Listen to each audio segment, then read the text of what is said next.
O ministro Gilmar Mendes, do Supremo Tribunal Federal, determinou nesta segunda-feira a instauração de um processo de conciliação para tratar das ações relacionadas ao marco temporal para a demarcação de terras indígenas. Com a decisão, a Lei 14.701 de 2023, aprovada no ano passado, não pode ser questionada na Justiça e ações sobre o tema vão ser suspensas até uma decisão final do STF, concedendo às partes envolvidas um prazo de 30 dias para apresentarem propostas de conciliação. Pela tese do marco temporal, os indígenas têm o direito de ocupar somente as terras que estavam em sua posse ou em disputa judicial no dia 5 de outubro de 1988, data da promulgação da Constituição Federal. Em dezembro do ano passado, o Congresso derrubou o veto do presidente Lula ao projeto de lei que validou a tese, situação que desencadeou uma série de críticas ao governo por parte da bancada do agronegócio. Nós vamos agora até Brasília, onde está o nosso repórter Marcelo Dias, que vai falar mais sobre esse assunto para a gente. Boa tarde, Marcelo, seja muito bem-vindo. Boa tarde, Priscila. Boa tarde a todos que nos assistem aqui no Mercado de Companhia. Olha, é isso mesmo. Na verdade, essa decisão mexeu aqui com as estruturas aqui do Congresso. Muitos deputados estão comemorando a decisão aí do ministro Gilmar Mendes, que dá 30 dias para o advogado-geral da União, o procurador-geral da República e o presidente do Senado Federal e também da Câmara dos Deputados se manifestarem e entrarem num acordo com apoio aí do Núcleo de Solução Consensual de Conflitos, o NUSOL. Serão eles que vão estar recebendo essas informações diante do que foi colocado ontem pelo ministro Gilmar Mendes.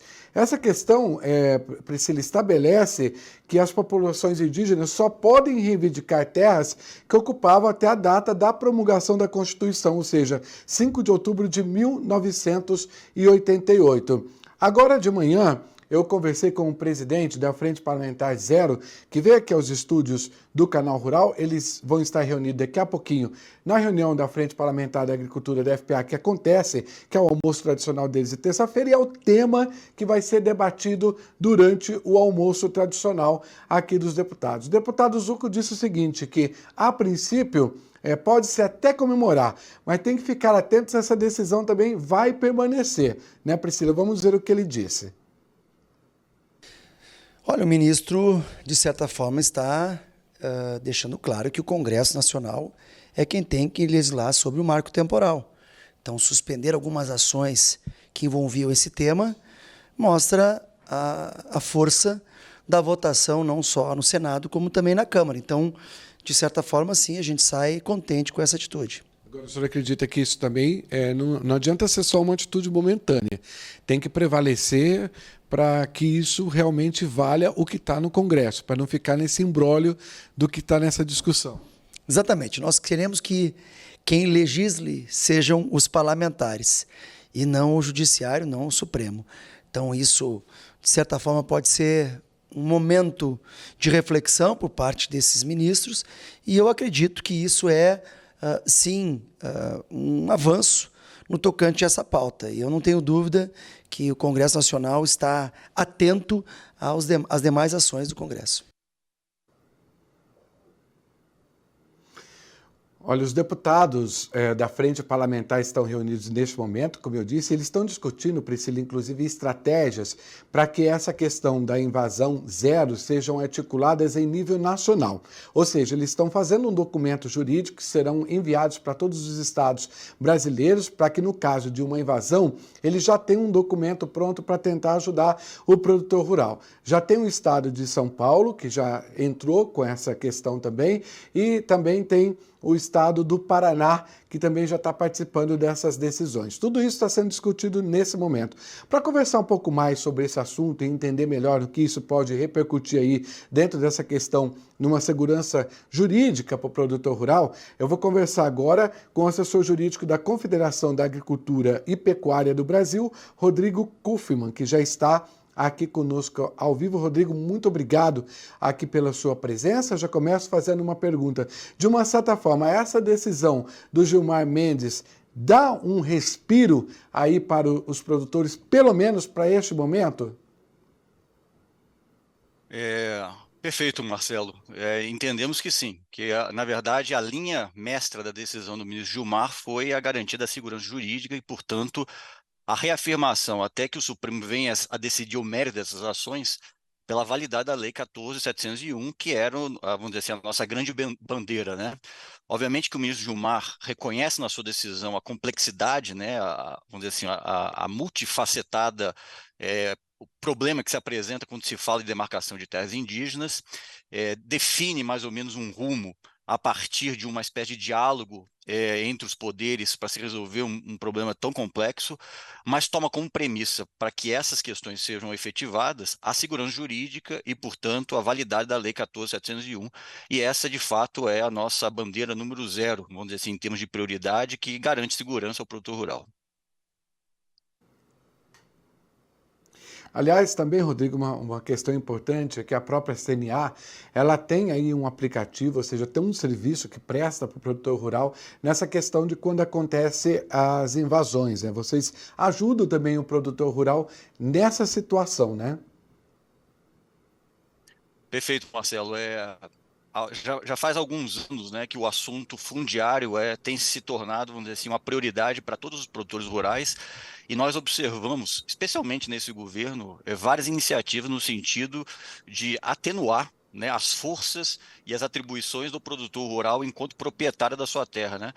E por conta disso, a nossa área técnica desenvolveu essa importante iniciativa, que é uma espécie de monitoramento das situações fundiárias no Brasil inteiro, acompanhando, né, esses movimentos que nós sempre classificamos como criminosos, de invasões estratégicas de terras, organizados por esses grupos armados, vamos dizer assim, com o objetivo de intimidar o produtor rural.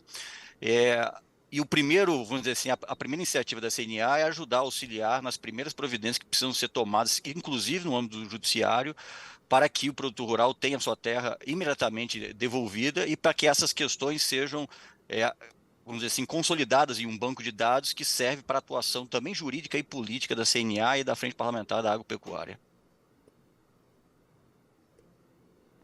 Certo, Rodrigo. A gente espera então que essa decisão aí do ministro seja uma decisão que todos possam acatar também, que todos os poderes consigam aí conversar, dialogar e resolver essa questão de uma vez, né? Não ficar nesse imbróglio que cria essa insegurança jurídica. Quero agradecer muito a sua presença, uma boa tarde e até uma próxima oportunidade aqui com a gente.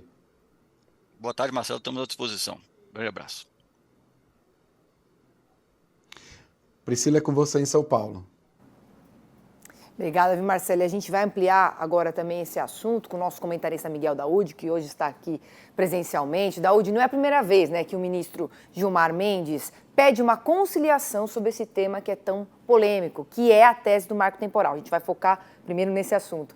Inclusive, no voto sobre o marco temporal no STF, o ministro Gilmar Mendes, apesar de ser a favor, a gente estava comentando antes de entrar aqui ao vivo, ele fez uma análise de que isso seria prejudicial ao sistema produtivo agropecuário. Eu queria que você nos desse aí a sua opinião. Bem-vindo aí mais uma vez. Obrigado, Priscila. É um prazer estar aqui com você. Boa tarde a todos. Pois é, essa decisão do ministro Gilmar Mendes foi uma decisão diante do cenário que nós estamos vivendo, nesse vai não vai, né, do marco temporal, foi uma decisão correta, né? Apesar, eu sempre gosto de salientar que recentemente o Supremo Tribunal Federal mudou, né, o entendimento da Constituição. A Constituição, ela previa que os povos originários, eles estariam nas terras até a aprovação da Constituição. No entanto, o Supremo mudou isso. Então, portanto, o Supremo interferiu, que levou o Congresso Nacional a dizer não, quem legisla somos nós e nós queremos assim. Então, diante desse impasse, o ministro Gilmar Mendes, ele disse o seguinte, olha, vamos suspender todas as ações que estão nesse sentido e, a partir daí, nós vamos discutir para chegar a um entendimento, mesmo porque isso levaria a uma insegurança jurídica, né, em um assunto que é importantíssimo para o agronegócio, Priscila. você sabe que o produtor rural não pode ficar com essa espada na cabeça. De repente, você tem lá, né, uma decisão em que, bom, aí você vai ter que devolver sua terra, como está acontecendo em alguns lugares. Isso tudo acaba gerando uma estabilidade jurídica. Então, vamos trabalhar, né, eu acho que o Congresso, a bancada ruralista tem que trabalhar para que esse tema seja revisto diante dessa oportunidade que o ministro Gilmar Mendes, que é um ruralista, né, ele sabe dos problemas que ocorrem, não porque ele é a favor ou contra, ele sabe das dificuldades e do risco que se coloca em né, não mantendo o marco temporal.